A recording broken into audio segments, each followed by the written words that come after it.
certain concepts would not even make sense. For a person who didn't love their child, who didn't care, and say, well, chalked it up for their own child that was in the well, somebody would come to them and say, you know, you might try this to save your will. Oh, the hell with that damn baby. You get what I'm making?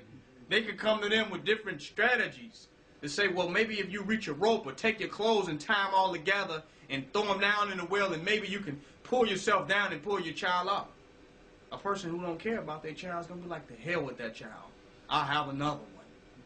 You know what I'm saying? Who cares about children? So they're not even open-minded. Not because the strategy is inefficient. Because you can't know something is inefficient until you tried it. That's the only scientific evidence that something will not work, is that you tried it to its fullest methodology.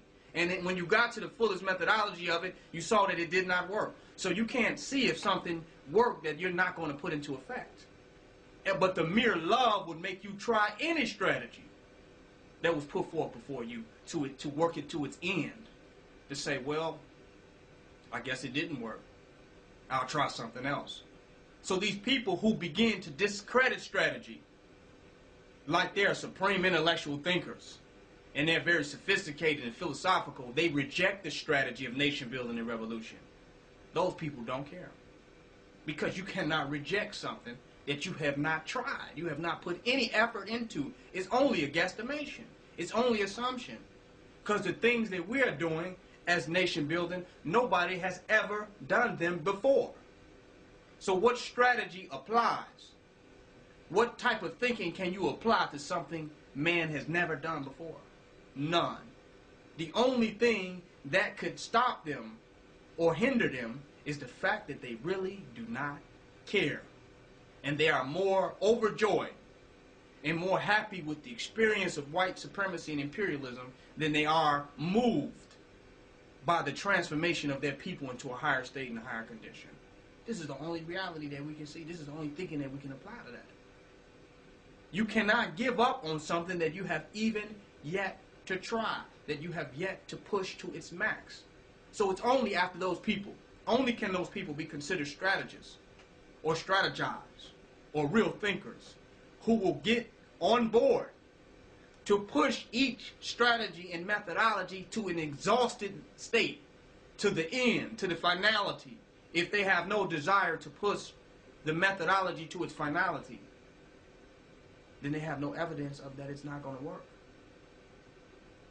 And their unwillingness to do that is enough evidence for us to see that they probably really don't even care. Because they go and work for European corporations, and one of them go bankrupt. But they don't give up on white supremacy. They say, well, that corporation just fell, right? I'll get me another job with another devil. And then they get fired from that job. They don't give up on jobs in general, do they? They just go somewhere else and get another job. Because they have that much determination to see victory and success within a failing Eurocentric society. Thousands of people laid off from their jobs, they're going to go and look for more jobs when they can look on the news and see that this economy is moving downward and is constantly falling. But they love of the devil will make them go work for another job and get laid off from another one. But then you go to those same people and talk about black supremacy and nationalism, they'll say, I don't know if it's going to work. You don't know if the damn devil is going to work. You get up there and hear Barack Obama speak, and he don't even know if the shit going to work. I'm going to try, and we're going to see, and I really don't know. I can't say anything for certain. But they believe in that. But black nationalists come to them that is completely, absolutely, 100% secure. And then they Willie Lynch chips get activated. And say, well, I don't think that's going to work. And it's not based upon any evidence. So we have to see. It ain't just for them. We must see that this position that they are presenting to us is not based on reality.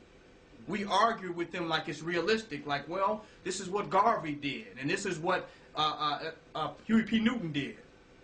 This is what Nat Turner did, and this is what Shaka Zulu did, and Toussaint Louverture did, and Patrice Lumumba did. We argue with them making rational, intellectual, philosophical, scholarly thoughts. We argue with them, not realizing that their position is not based upon anything intellectual.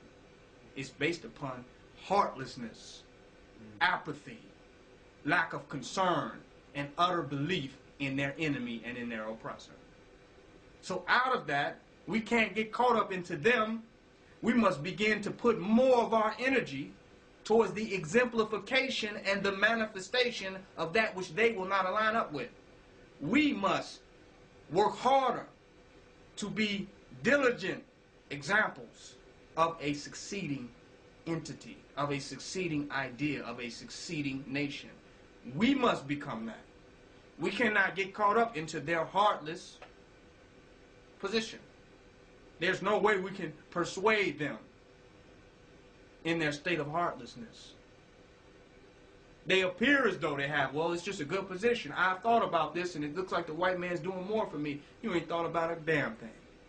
You know what I'm saying? It's not based on thought. It's not based on intellect. It's based on the absence of that and the complete, utter belief in your enemy and in your oppressor.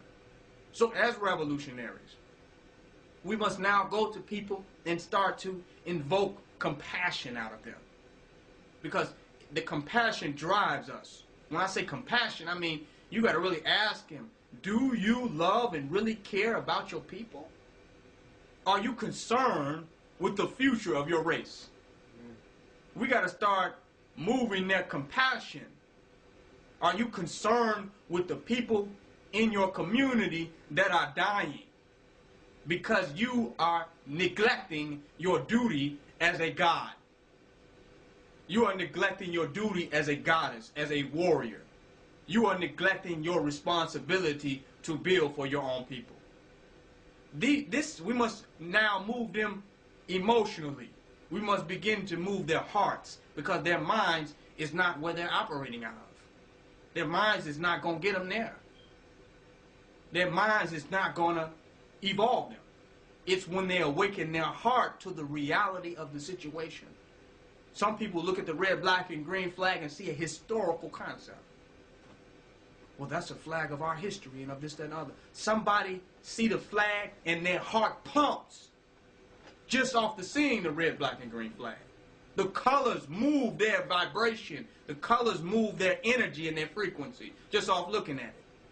That's a whole different type of person. They're driven by their ancestral energy and forces that lie within their being. They're driven by a sense of purpose and a true connectedness to their people. Everybody's not moving like that. So now we have to get to that place with them. Because intellect is not going to bring out their superhuman capabilities. Their heart can elevate their intellect, but their intellect will never, ever bring their heart into manifestation.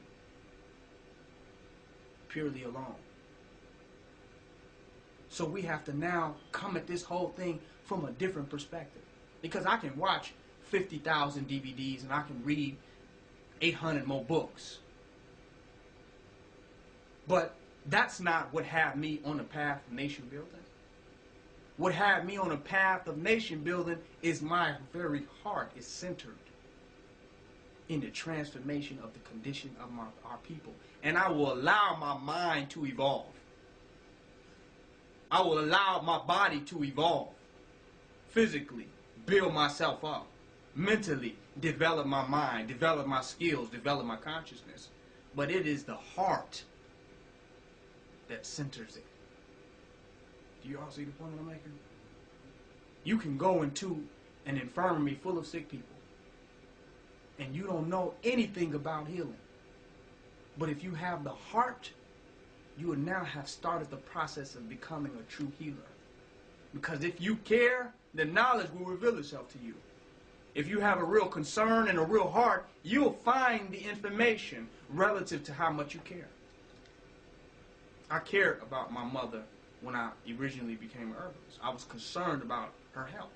And it was my concern for her that drove me to crack open these health books and to study this health information and then go into the hospital and challenge these medical fools. It was my heart that drove me and it allowed my intellect to develop in the most highest, truest, sincere way. Because if the heart is developed, it's undeveloped, everything else is insincere. Every other act is based on insincerity.